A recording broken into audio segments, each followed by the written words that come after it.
If there's one thing I have to say right now about what happened on September 10th when Charlie Kirk died at the hands of a terrible human being is that I'm absolutely disgusted that we are seeing a lot of people out there celebrating his death, and it's not just those in the media and those in the film industry, the music industry, or just in flat-out show business, but we're seeing this among those in the general public, people on social media. It's completely out of hand, and it's totally disrespectful, and it's just disgusting in general.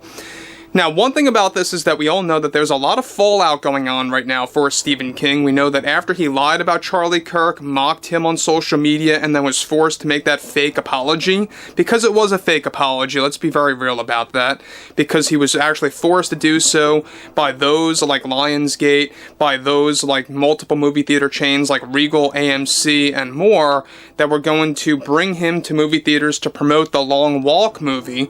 But what's interesting here has a lot more to do with Stephen King actually now dealing with a loss of millions of dollars. Let's discuss.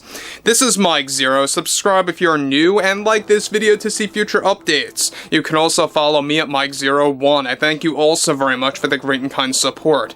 Now, we know that Stephen King lost tons of fans just a couple of days ago, and after what he did on X/Twitter, whatever you want to call it, he actually is trying to double down when it comes to playing the victim card, as if, he made this, mistake, or is trying to make it out to be his own little narrative out there that what he did was a true mistake. And look, you can call it what you want, but at the same exact time, even if you made a mistake, quote unquote, and even if you made any kind of a mishap like that, it wasn't the right time to post such nonsense like that on social media. That's my side of the argument, is that Stephen King acted way too fast to say what he said on X, making up those lies about Charlie Kirk and more. However, now it's beginning to truly backfire. Now, of course, on top of this, with Stephen King dealing with massive backlash after he openly lied about Charlie on social media and then was forced to apologize while he was promoting his film The Long Walk by Lionsgate, which is actively bombing at the box office, mind you, after a disastrous opening weekend. One significant development going on now involves more to do with Stephen King already losing tens of millions of dollars as a result of lying about Charlie Kirk and putting out his fake apology. It turns out that Stephen King not only was fired and banned by certain studios, as we previously discussed, and movie theater chains, but is now losing millions of dollars in payouts that were going to provide him important cameos for upcoming Stephen King adaptations. It turns out, get this for starters, that Stephen King was supposed to actually film a surprise cameo appearance in the movie The Running Man 2025, starring Glenn Powell. I will be honest, guys, I like Glenn Powell. I'm glad that he got a part in this movie, but King's performance was going to include a payout of a whopping $5.5 million by Paramount, who is distributing the film, that's due for release in November of this year, where King was set to play a unique character as one of the prisoners in the third act of the film. This entire scene, much like the cameo that was cancelled for It, Welcome to Derry by HBO, was scrapped, and Paramount decided to cancel his appearance outright, completely, and is now instead just going to insert a deleted scene featuring Glenn Powell instead to take over the cancelled Stephen King cameo.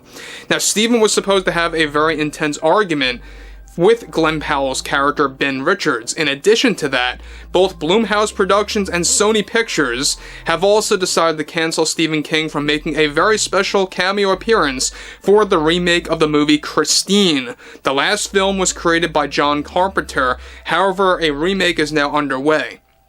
I don't know if you guys know about the movie Christine. I'm sure that a lot of, people in their 40s, 50s, and 60s know it very well, but there's a younger generation out there that's now discovering this film that was made back in the 80s. And this actual movie, basically to sum it all up, is a movie about a possessed car, alright? So both Sony and Blumhouse Productions were going to pay King an estimated whopping $7 million flat to play as one of the side characters in the film as one of the mechanics in the film's remake to have multiple scenes with the main character. These plans have now officially been scrapped and cancelled, and instead, in order to save on their budget, they are planning to cast an unknown actor instead to play this car mechanic in the garage in the second act of Christine that will have numerous scenes, of course, with the film's main character. Stephen King was reportedly outraged when he heard this news through his entire team, and how this was recently all given out by Sony, Blumhouse, and Paramount practically within the past 2 days after he made that social media post. Different organizations are also dropping King's books from shelves as a result as well, which in turn is going to cost him many book sales of hundreds of thousands of dollars, and this is of course said to only be the beginning, since other film studios handling other adaptations of King's work are planning to actually cancel other planned cameos appearances of Stephen King. Already Stephen is trying to fight back at these studios to revert their overall decision, especially after the movie The Long Walk bombed at the box office for its opening weekend by Lionsgate, and is now desperate to become a part of other projects. So, I don't know about you guys, but Stephen King making cameos in these movies, I don't think it would have worked out well. I think at the end of the day, it would have actually caused a lot of fans to just be completely disgusted with these movies, especially after what he said on X about Charlie Kirk. Now look, it's kind of a shame because a lot of people out there, yes, were looking forward to seeing the movie The Long Walk, and there's a lot of people boycotting this film, including myself, by the way. But when you're looking at a movie like The Running Man, it's going to be interesting to see what happens with that film now, because that is yet another film adaptation of Stephen King's work. And look, the last film, alright, decades ago, which was done by Arnold Schwarzenegger, he starred in the film in the last movie. This is a remake also, alright, so there was going to be a remake of a cameo featuring Stephen King for the remakes of basically The Running Man and Christine. Alright, these two big movies. He was also supposed to actually be in The Long Walk. That was scrapped at last minute, and that had nothing to do, by the way, with the overall Charlie Kirk situation. That was just a creative decision. But Welcome to Derry by HBO, that was all due in part to the whole Charlie Kirk situation.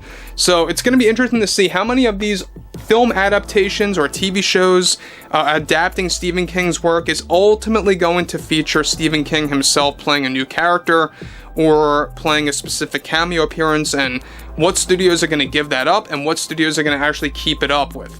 But I think at the end of the day as well, when you're looking at Stephen King as an individual, as an actual person, people are growingly getting very annoyed with this guy.